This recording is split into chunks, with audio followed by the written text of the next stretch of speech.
terus terang saya merasa tidak punya salah, saya merasa tidak punya dosa. Tiba-tiba ada motor sebelah kiri nyuruh saya berhenti, tapi dengan cara yang tidak baik gitu ya.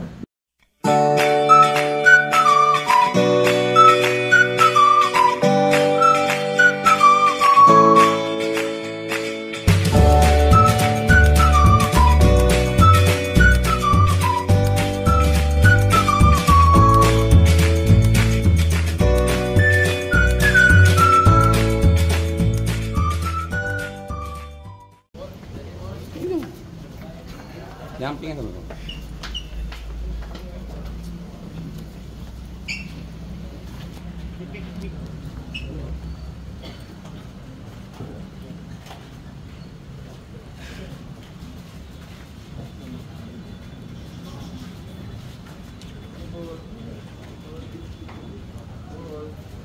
Bang Ipul, sini Bang Ipul. Assalamualaikum warahmatullahi wabarakatuh.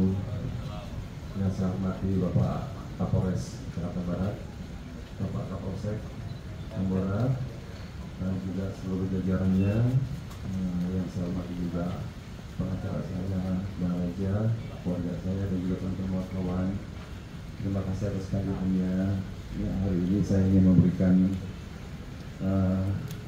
sebuah dukungan kepada Kepolisian Republik Indonesia untuk tetap selalu memberantas yang namanya narkoba. Dan saya sangat bangga dengan Polres Jakarta Barat dan juga Polsek Tambora sangat begitu sigap dalam memberantas narkoba, walaupun saya tidak terlibat di dalamnya. Paling tidak saya ada pengalaman bahwa begitu sigapnya mereka, ya, apabila ada orang yang terindikasi narkoba seperti itu. Justru dengan kejadian seperti ini, saya bersyukur ternyata orang di dekat saya ada terindikasi narkoba. Tadinya saya nggak tahu. Jadi saya sangat berterima kasih sekali kepada Polres Jakarta Barat dan juga Polsek Tambora. Terima kasih banyak. Jadi saya juga sempat nggak percaya kalau ternyata asisten pribadi saya dia salah satu pemakai narkoba.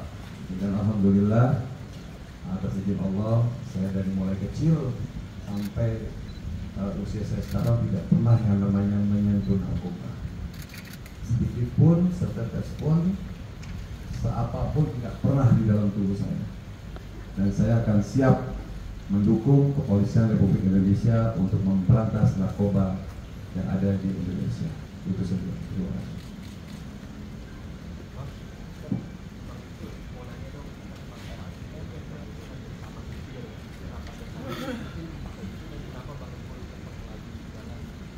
Baik, ya, jadi gini, itu pertanyaan sangat bagus karena terus terang saya merasa tidak punya salah, saya merasa tidak punya dosa. Tiba-tiba ada motor sebelah kiri nyuruh saya berhenti, tapi dengan cara yang tidak baik gitu ya. Jadi saya otomatis refleks sih sebenarnya gitu. Akhirnya saya tiba-tiba berpikir, walaupun memang sempat yang memberhentikan saya itu sudah menjelaskan polisi, tapi saya tidak begitu percaya gitu kan. Masa polisi seperti ini itu urusannya apa dengan saya gitu. Sedangkan semua perlengkapan lengkap, ya kan, plat nomor aman gitu kan. Saya juga nggak ada narkoba, nggak ada apa gitu. Jadi saya takut. Nah, saya di situ justru cari perlindungan, mau cari kantor polisi karena yang ngegedor saya ngaku polisi.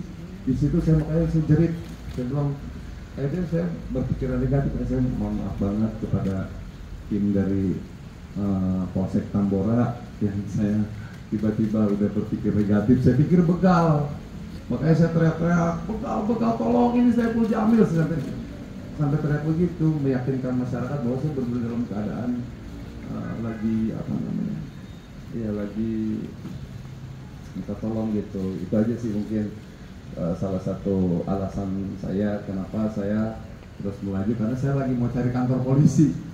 Saking takutnya, padahal saya ingat gitu bahwa di ujung jalan tuh ada Polres yang begitu bagus, ada masjidnya, tapi begitu kondisi pada saat itu saya ngeblank gitu. Jadi saya cari perlindungan seperti itu.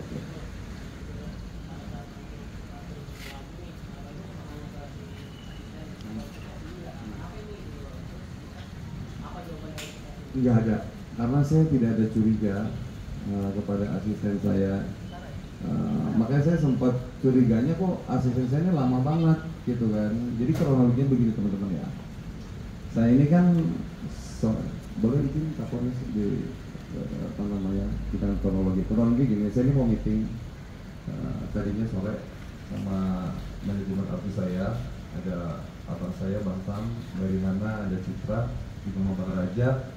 Tiba-tiba asisten saya ini melihat waktu begitu luang, dia bilang, "Bang, gimana sebelum kita ke tempat meeting, ke tempat meeting saya dulu," dia bilang begitu. Ini kan ada perlengkapan di rumah nih, ada panci, ada penggorengan nggak kepake, ada pada mubazir berkarat, ini buat ibu saya. Nah, dengar kata ibu kan saya merasa teranyuh kan. Dan saya juga melihat asisten saya ini selama kerja sama saya ini tidak pernah mengecewakan.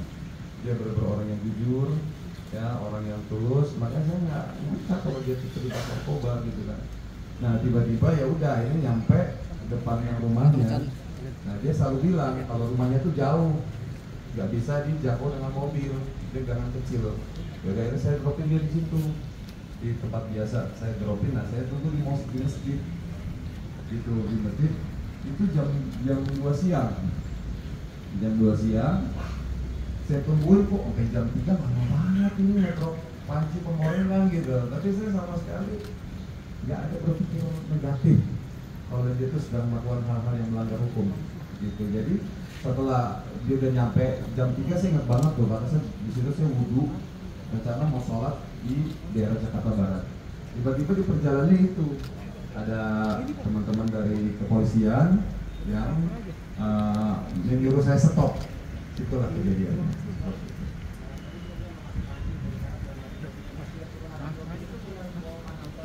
Karena memang ada kantong plastik besar dan saya melihat, dan itu memang barang-barang saya seperti itu, kantong besar segini, dan dia dijemput sama temennya naik motor.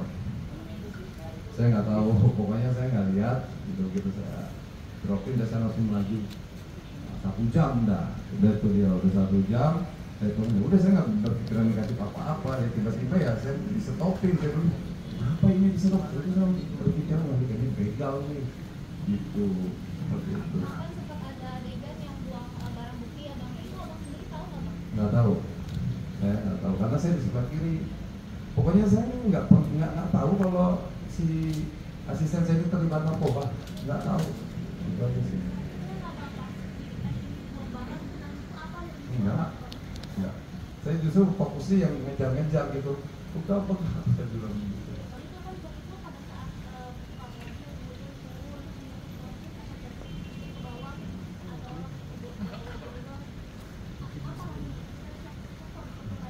Iya, karena saya kan di situ masih belum yakin kalau itu adalah pihak kepolisian. Jadi saya masih tetap ingin membela diri gitu. Seperti itu. Enggak sih kayaknya, alhamdulillah enggak itu. Jadi mungkin karena saya mau pertahankan diri ya, takutnya dia bukan polisi, itu aja sih ya, saya khawatir. Ternyata begitu saya nyampe sini ada tulisan Polsek Tambora, saya baru tenang. Alhamdulillah benar ini polisi. Saya tadi berpikir, oh saya mau dibawa kemana nih? Oh itu berpikir, wah saya bakal dibunuh gitu kan. Soalnya ya, karena bapak polisinya nggak pakai seragam, pakai baju preman gitu, itu yang bikin saya akhirnya agak sedikit curiga gitu.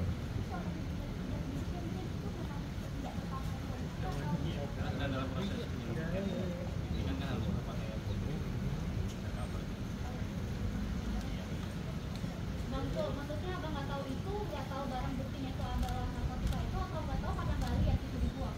Nggak tahu dia itu terindikasi narkoba. Jadi saya nggak fokus dia buang apa, dia terlibat atau, saya baru tahu dia terlibat itu pas di sini. Gitu.